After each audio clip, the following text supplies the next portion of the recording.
Welcome. You're listening to Sports Econ 101, the show where we discuss sports topics from a business perspective. I'm your host, Edward Brown, along with my co-host, Mike McDowd. Not sure if Russell's going to join us today. We had to keep shifting the recording schedule, so maybe he comes on, maybe he doesn't. At each commercial break, we're going to ask a trivia question, and since we had so much fun last week with film characters, we're going to do it again. Different film, different characters. I'll name the character, and you name the film. Let's see. The first one is a film from the 70s. Next one's a film from the 80s. And then the next one I think is from the 90s. So hopefully you guys will get it. And we do have a special guest we've had on before. Mike, you want to let the audience know who to expect in the next segment? Well, yeah, he's a friend of ours, Peter Goplerud. He's an attorney, not just an attorney, he just specializes in sports. And man, this guy knows anything and everything. And when it comes down to college sports, we're going to dive into some topics. I know he's going to bring up something, and we're going to talk about what's going on with NIL. It's a major news story. And I mean, gosh, the Lakers are going to be sold for something to 25 billion. I mean, there's so many topics to talk about. New WNBA commissioner. I know we love the WNBA.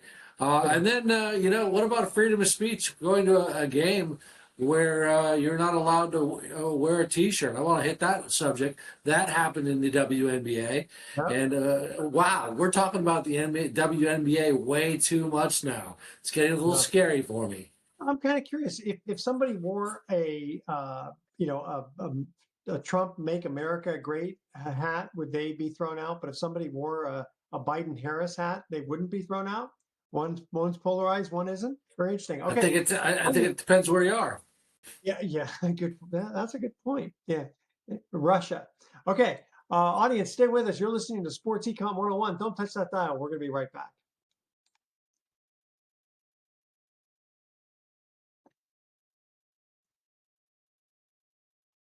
Welcome back to Sports Econ 101. I'm Edward Brown, along with my co-host, Mike McDowd.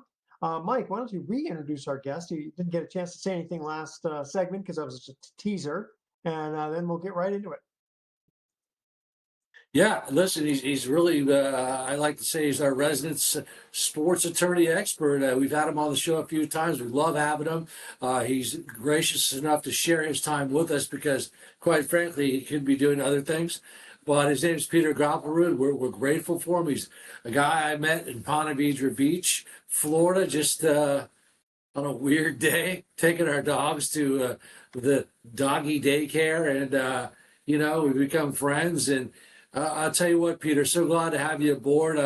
I love your background there. You got the trees. I feel like I'm in Northern California where I could just breathe in the fresh air and just who knows what else is crofting in the air from the cannabis farms nearby. But, Peter, so much to talk about right now. I think one of the great topics to hit and tell me, NIL and revenue sharing. So, college sports is becoming a huge business. And I think we mentioned that the House, really the House government, settled fundamentally to change college athletics. Right now, Division I schools can directly get revenue. They can share revenue with athletes. The initial cap is $20.5 million per school for the 26 school year. I mean, that's where we're at, and I know you have a lot to talk about that. Well, you're absolutely right, Michael. The House settlement changed things dramatically just a little over a year ago when the court approved that settlement. And as we enter the new year, that cap is per the settlement is adjusted to slightly above $21 million for each school. But at many of the Power Four schools, the reality is they're spending a lot more than that because they're finding so-called third-party NIL money to supplement things. And it's hard to know exactly from school to school what's being spent because none of it's public. And in fact, in several states, state legislatures have enacted laws exempting the details of revenue share contracts that athletes enter into with public universities from their freedom of information laws. And so there's a, unlike, uh, some of the professional sports leagues, the lawyers and agents representing athletes at the collegiate level don't have access to other contracts to know roughly what the market is. And of course, much like in professional sports, the agents will exaggerate heavily what they've managed to get for their players. Which Yeah, is interesting. Devin Witherspoon signed a $132 million contract with the Seahawks to be the highest paid cornerback. $132 million. I And can't remember. if I were, and a lot of the NFL contracts are not what they appear to be when you see numbers like that. But the reports are that in that deal, there's 101 million guaranteed, and that's the thing. That's the thing in NFL contracts these days to really look for, is what the guaranteed money is. yeah, It's still and either way, it's still a lot of money. that's a lot of money. Hey, Peter, back to college real quick. Sure. Ultimately, what this, what you just hit upon, the NIL really remains its own separate economic system, right? I mean, the money's flowing through the media rights, conference distribution, university athletic departments, revenue sharing, NIL agents, and of course the athletes get a little bit of that chunk. But it's really kind of created its own separate economic system. You think that's fair? Oh, I think it's absolutely fair to the athletes. The athletes for years and years have been responsible for producing the product and have gotten virtually nothing. The schools for a long time before it became clear that the athletes had the right to monetize their name, image, and likeness, and before the House settlement, the NCAA and the schools all maintained that, oh yeah, you're getting something, you're getting a free education. Well, certainly there's something to that, but there are all sorts of arguments as to why that was nowhere enough. Today, you're right. It's an entirely different economy. Collegiate sports has been very, very commercial for 50 years, at least. Yeah. It's even more so today, and it's even more so of uh, a problem for the schools keeping up with one another. The NCAA is struggling to regulate and control things, and indeed has stepped up over the last 2 years its lobbying efforts in Congress to get Congress to help them out and get Congress to protect them from litigation that has been mushrooming over the last 2 years. Right now, there's a bill pending before the United States Senate called the Protecting College Sports Act that is the first piece of legislation to actually make it out of committee in the last 5 years, and may actually be voted on in about 3 weeks by the Senate. It would then, of course, have to go to the House, and the House has considered legislation that has some very different terms in it than the one that's in front of the Senate right now. In my opinion, the one in the Senate is heavily flawed because it provides the NCAA with a huge amount of antitrust protection and really does not help the athletes out that much. And even more important and more buried in it, it's going to be heavily detrimental to schools below the level of the Power Four because of several pieces of it that require spending that without any funding, and that will, possibly realign different aspects of broadcast contracts. There's a lot of folks that are supporting the bill. There's a lot of folks that are working to oppose the bill. Some are very cynically calling it a protecting the NCAA Act. Others are going even further and saying, no, it protects the Big Ten and the SEC What because they need to there's do is certain people. get like Teddy Roosevelt, get him back and let him get in there and negotiate the whole thing. Well, and certainly President Trump is trying to play that role. He came out the day before the Senate recessed for the month of August, and urged them to pass the bill. He's put together a presidential commission that has helped advise him on different things with regard to collegiate athletics. And much like every other effort to kind of control collegiate athletics, the missing piece on that commission is significant athlete input, significant athlete representation. Okay. Yeah, listen. I mean, listen. Should there be a salary cap? And what about these providing benefits for the athletes? They're basically employees now. Well, salary caps exist in professional sports in several leagues, all but Major League Baseball, and they came about as a result of collective bargaining. That's what many folks are advocating right now, including myself, needs to be done. The challenge is getting the right help from Congress on that regard to amend the National Labor Relations Act to allow collegiate athletes, at least in the revenue producing sports, football, men's and women's basketball, to organize, form unions, and collectively bargain. There's also some other ways to get to that point, but the athletes need to have a seat at the table. Okay. All right, guys, we're going to cut to our first commercial trivia question break here. And again, as a reminder, if you know the answer, don't say anything quite yet. I'm going to name the character. You're going to have to name the film. Here's the character, Nurse Ratched. All right. Hey, Mike knows that one. All right. Audience, stay with us. Sports Econ 101. I'll be right back. Don't touch that dial.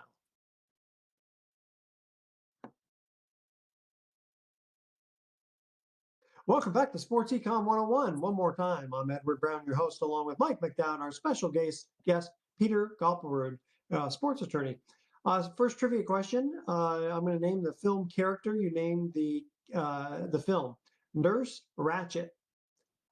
Mike? Hey, Chief. Hey, Chief. Hey, Chief. Dr. McManus, Dr. Smooth, Dr. Rich, and I'm Dr. Johnson. Hey, where's Nurse Ratched? Where is she, that son of a gun? Oh, what a beauty. Cuckoo's Nest. One flew over the cuckoo's nest. One flew over the cuckoo's nest. Yeah, it actually won best film that year. And you know who was also in it? There was kind of the two guys from Taxi.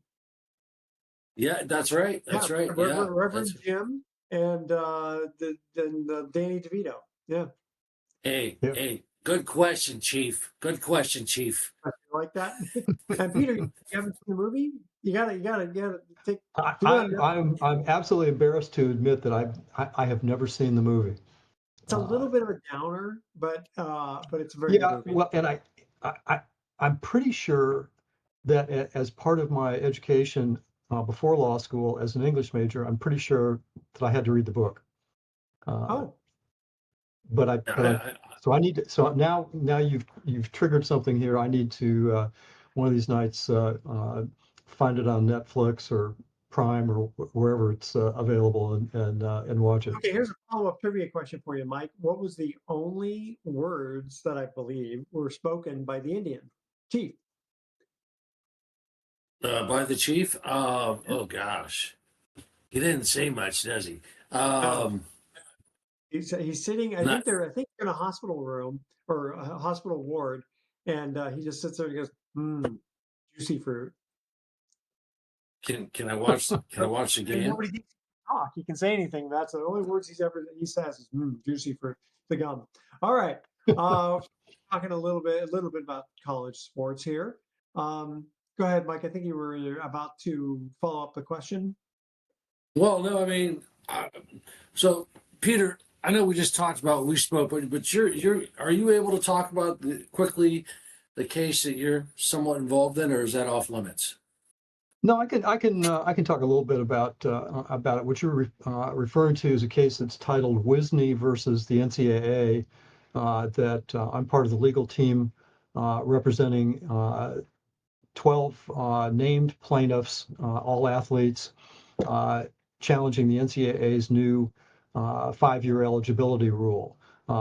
We've succeeded in getting a preliminary injunction from the district court, as well as having the case certified as a class action, meaning it impacts every athlete within the class. The class is, and the reason for the challenge, the old rule for the NCAA up until the middle of June was you have 5 years in which to complete 4 years of competition. Under pressure as a result of some other litigation in the last 2 years, the NCAA decided, okay, we're going to make it just 5 years of competition in 5 years. In other words, a 5 in 5.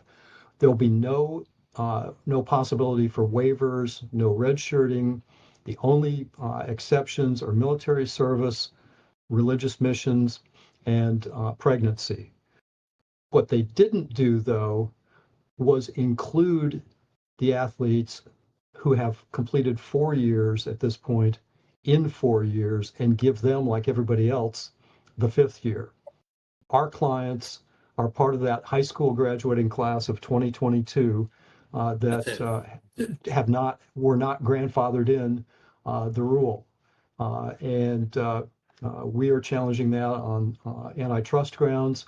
As I said, the district court on July 31st issued a preliminary injunction.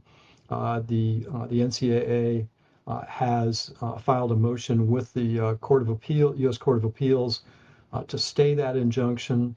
All the briefing has been completed as of Monday morning, and we are hopeful that we'll get a ruling from the 10th Circuit U.S. Court of Appeals, maybe even while we're on the air right now. Yeah, in fact, Edward and I talked about this very topic last week, Peter, and it stems from the class that was involved in COVID. A lot of the college players were not given that extra year. And isn't that essentially what it stems from also? Well, what And why did it's compared. It's somewhat like the COVID thing. All of these kids in this group have been competing against for 4 years. Many athletes who got a 5th year because of COVID got a 6th year in some instances Right. because of waivers. This particular group came in, as freshmen in the fall of 2022, and should be allowed the same opportunity for a 5th year of competition that the players that they've been playing beside for 3 out of those 4 years are going to get. Okay, yeah, because it made it sound like COVID was the culprit, and these players just were not. No, COVID. The NCAA gave everybody an extra year as a result of COVID. But these guys Interesting. came in after Huh. that and started, guys and women, and started their careers after the COVID cleared up, to a great extent, and they did not get an extra year themselves. Yeah, the media report made it sound like no, COVID is the problem, and they also attributed the fact that why was this class not allowed the extra year? So maybe either I misinterpreted or the media misinterpreted it. Well, the media has been misinterpreting the terms of the injunction, we believe, significantly, but that resolution of that confusion, if you will, may have to await the trial court's ruling on our motion to enforce the injunction, assuming, as we are certainly hoping, that the 10th Circuit denies the NCAA's motion to stay the injunction. If they deny the motion to stay the injunction, and the judge then issues an order enforcing the injunction with a little bit more clarity, that speaks particularly to the NCAA not being able to block under this injunction athletes from playing for schools other than the schools that they competed with last year. In other words, being able to get into the transfer someplace, even though the transfer portal is not open right now. And the NCAA also has two rules that we also want them not to enforce if the injunction is allowed to continue. And that is what's called the rule of restitution. That's one. That's a rule that the NCAA has had on the books for several decades that allows them to punish schools and athletes who compete after getting a court order that is later overturned. That, in effect, really scares a lot of folks out of ever challenging anything in court. The other rule that's a brand new rule is with regard to what they call ghost transfers. And that is kids who transfer not from not being in the transfer portal. The new rule allows for suspension of coaches for 50% of a year if they accept ghost transfers, and then some other penalties that they can impose. We want protection from that sort of action also as part of the injunction. We believe it's included in the injunction as it is worded now, but the NCAA and some members of the media are reading the terms of the court's order less favorably. That's probably too deep in the woods, but in the weeds, but or in the woods. Well, you're in the woods right now. Well, yes, I'm doing that to make sure that the labradoodle behind me is not part of the screen. Hey guys, I was just shifting just a little bit here before we get to our next break. What do you guys think about the NFL going global with the teams? I mean, right now, they play in Mexico City, they play in London, etc. But now they're really seriously thinking about having, specific teams, expanding. What do you think about that? I live in suburban Jacksonville, so essentially I'm part of an international team following right now, since the Jags have played at least one game every year in London for now, gosh, 8 or 9 years, I think. It's just one more example of the NFL, you know, trying to get more out of that goose that keeps laying golden eggs, and they're pretty good at it. I worry about the logistics and the player safety issues in terms of impact from travel. I'm Yeah. sure that ultimately what they're thinking about is probably one entire 4-team division probably in Europe, but maybe not just in Europe, and then some sort of scheduling that is going to be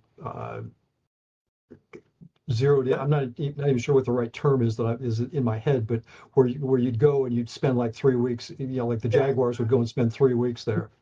Again, okay, guys, second trivia question.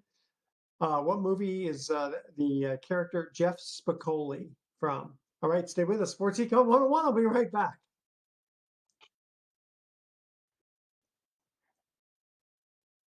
Welcome back to Sports Econ 101. One more time, Edward Brown here, along with Mike McDowd and our special guest, sports attorney Peter Goplerud. Second trivia question.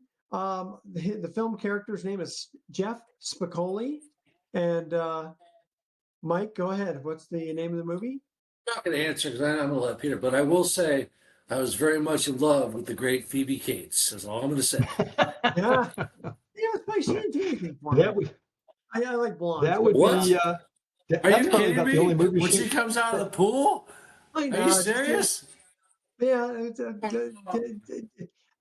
I was a big Go ahead, Peter. faucet. I'm But gonna she was I'm gonna go back to my childhood and say that is Fast Times at Ridgemont High. absolutely, yeah. You're only And 10 years I was old. actually not a child when that came out, but I think all of us were a little bit more adults. What was the name? What was the name of the big football player, the big stud? That Do you was remember his name? he Forrest Whitaker. Yeah, but what was his Was it character's really? name in the movie? Forrest It Whitaker. was Forrest Whitaker. That's right. Yeah, no. And Wow. same thing. That must have been about Yeah. his, Uh, There were there, that must have been about his first movie. yeah, there's a lot of stars in that movie. yeah, it Yeah. was Chet. What's his not Chet? What's his name? The guy who had the uniform at the restaurant. Beverly Hills Cops. No, Judge Reinhold. Judge Yeah, I love Reinhold. him. And then there Yeah. was Yeah. that scumbag Ah, Damone. I didn't like him. Remember oh yeah, Damone? He was a dirtbag. He was a yeah, dirtbag.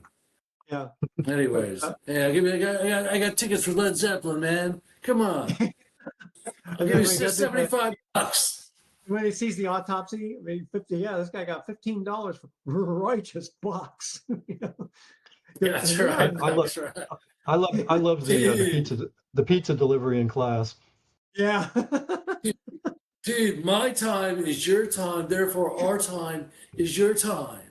Ray Walston, my favorite That's Oh Martian. right. yeah. That's right. Yes. Yeah, Yes. yeah. All right. Dude, come on. Just listen to Sports Econ 101, man. Good Come on, dude. morning.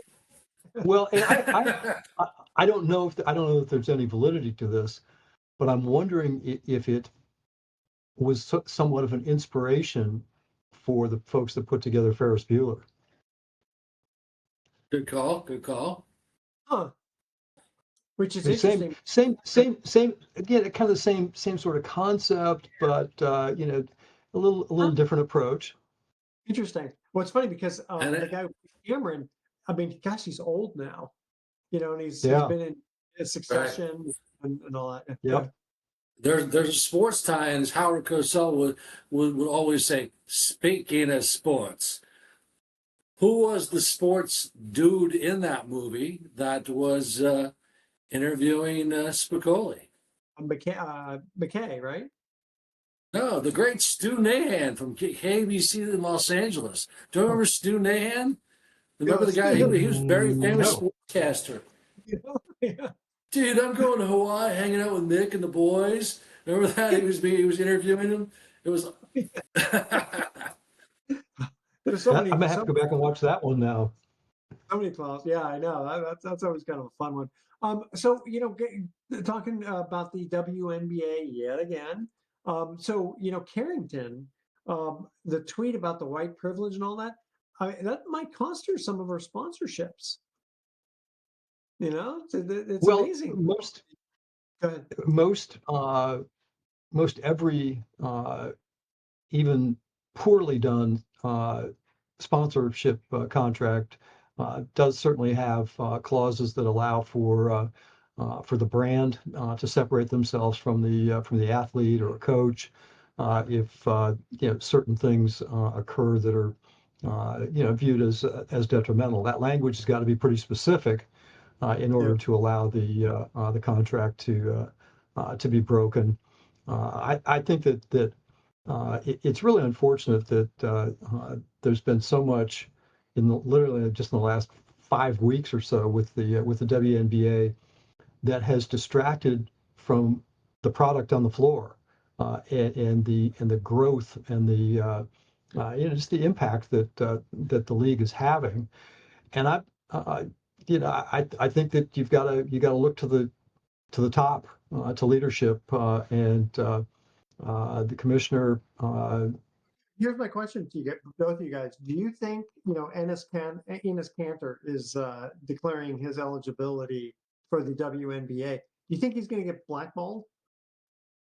I mean, I could see team owners kind of going, "Man, listen, collectively, we cannot, draft this guy."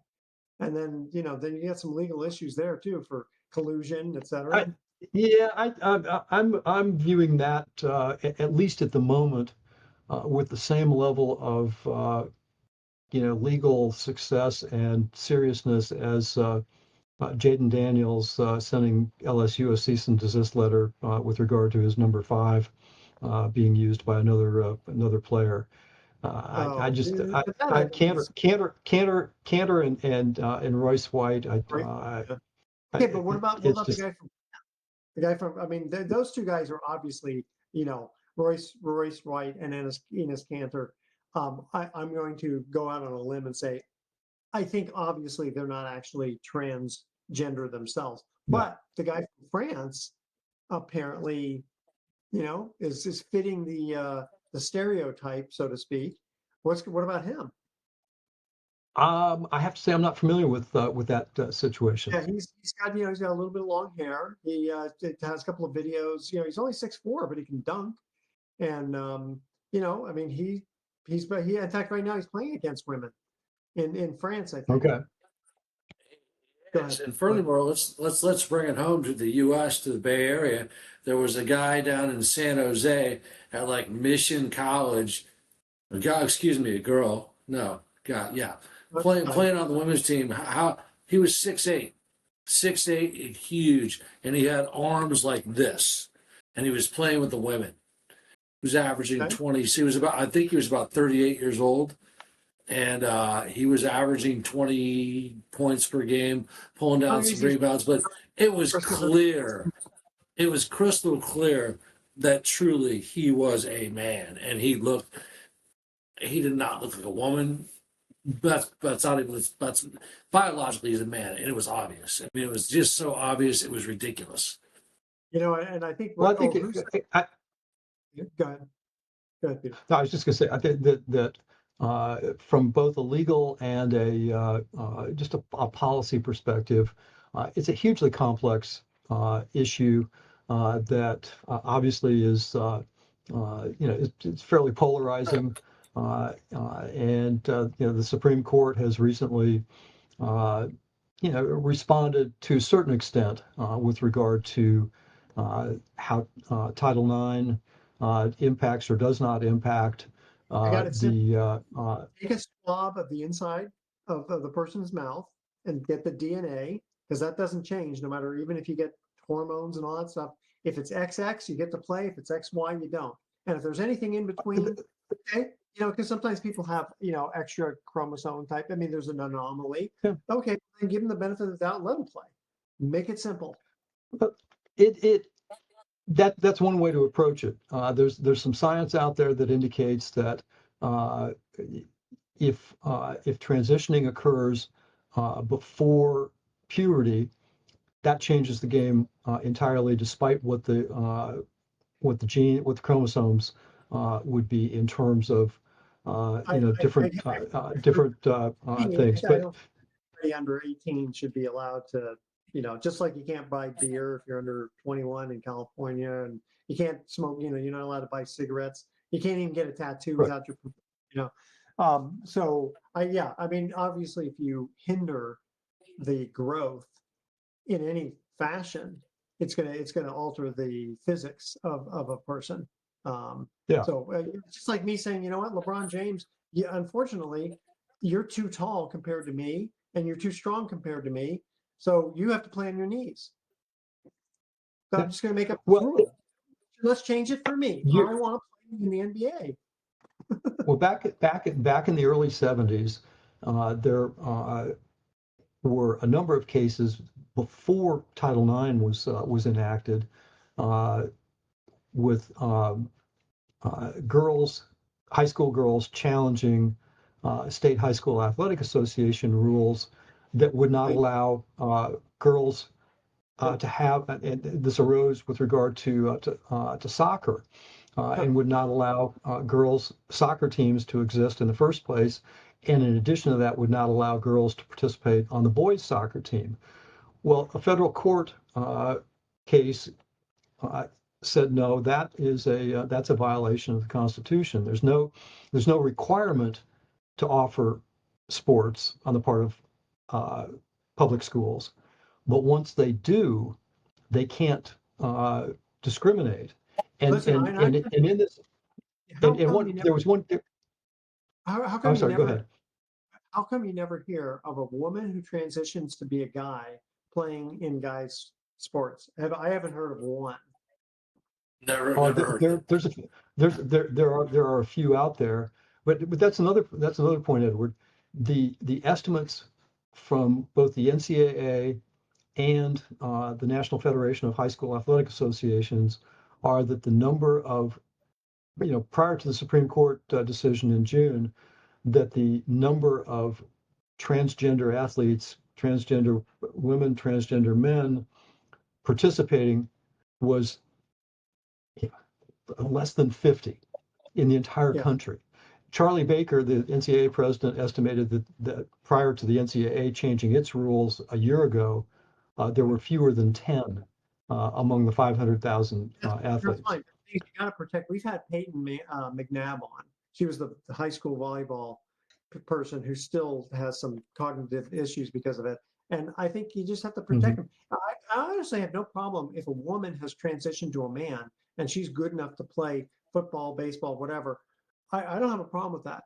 I have a problem the other way because I think you have to protect the women's sports because it is too overwhelming. I'm not trying to be misogynistic. I'm just kind of doing physics here.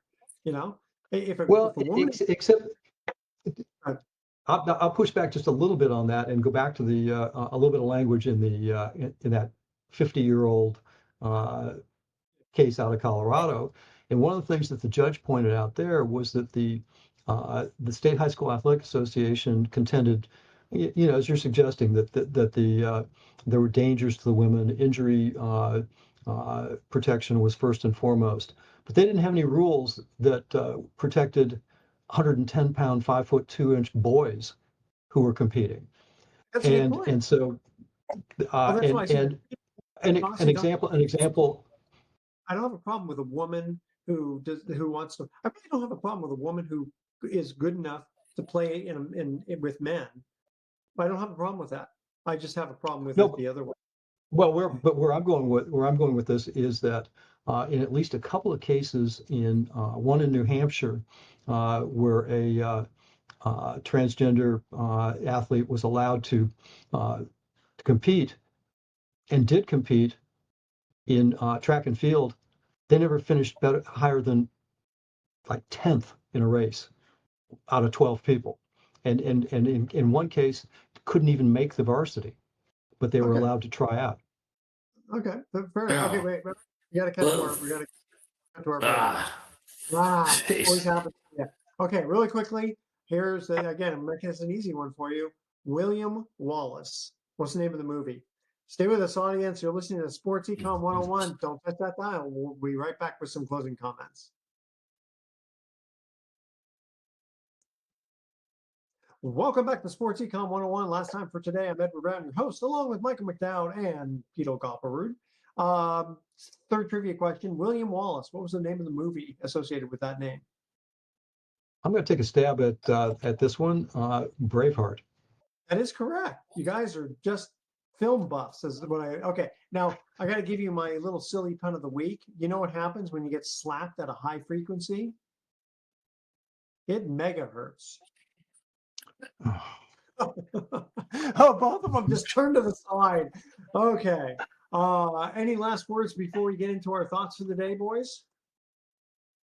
A lot of sports topics going on. That's all I can say. ESPN's buying rights, acquiring the NFL, part of the NFL network. I mean, just the sports world is just it's going upside down. Who knows? Yep. Just who? So We're much gonna to have to talk have about. Peter back on to kind of cover all that because, like you said, the San Francisco women's team, the Valkyries, you said was worth $1 billion. 1 billion valuation. Yeah, that's what they say. Amazing. I don't know. Then talk about the salaries and all that. And now some of these women are now making what, over 500,000 a year? No wonder some of the guys want to play with, especially with, like Yeah, in this right. cat Especially the retired. Hey, make an extra $500,000, not bad. Okay, guys, here's our thoughts for the day. And again, Peter, thank you so much for being our guest yet again. Always awesome having you on. Thank you, Peter. So My today my at pleasure. work, so today at work, for some reason, I got a blank text from my wife. And when I asked, why did you send me a blank text? She replied, because I'm still not talking to you. Now, I'm really wondering. Okay. And I think my wife has started to show the first signs of dementia. She said she can't remember what she ever saw in me. Oh, ouch. Oh, that hurts. Now my wife loves me. I remind her of that every day. She's very good. Actually, we're coming on 37 years I've known her. I've known her so long. I don't know if we were born first or married first. I mean, I've known her since 1981, if you can believe that. What's that? 45 years? Holy Oh, crap! wow. All right, audience, tune in next week to Sports Econ 101. We're going to be discussing sports topics from a business perspective and asking more trivia questions. Thanks for listening. On behalf of our team, I'm your host, Edward Brown. We'll see you next week. Thank you, military.